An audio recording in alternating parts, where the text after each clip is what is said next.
Les microplastiques.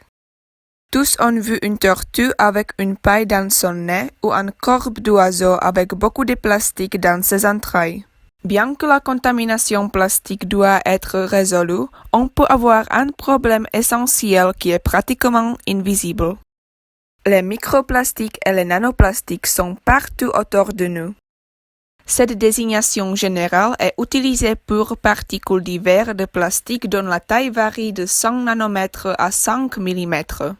Ils apparaissent dans l'air que nous respirons, dans l'eau que nous buvons, dans la nourriture que nous mangeons, dans la pluie qui pleut sur nous et dans la terre que nous cultivons.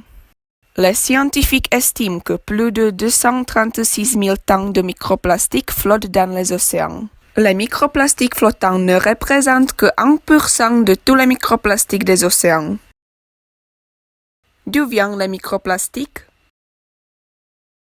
Les microplastiques primaires sont des produits en production. Ils sont ajoutés par exemple aux produits cosmétiques et aux textiles.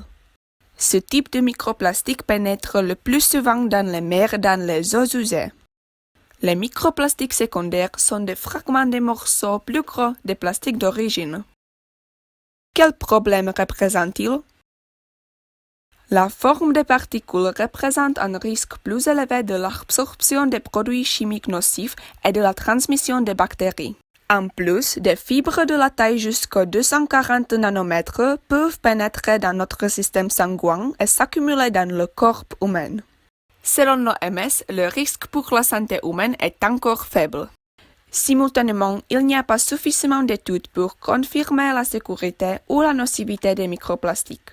Mais ce qui commence à confirmer, c'est que les microplastiques perturbent les écosystèmes et les réactions naturelles des animaux. Les microplastiques sont un problème discret qui menacera les générations futures. Contrairement au plastique, ce n'est pas si simple de les collecter et de les éliminer. La question est quelles conséquences cette pollution aura-t-elle à la fois pour nous et pour la nature, et si le coût de nos actions ne sera pas trop élevé.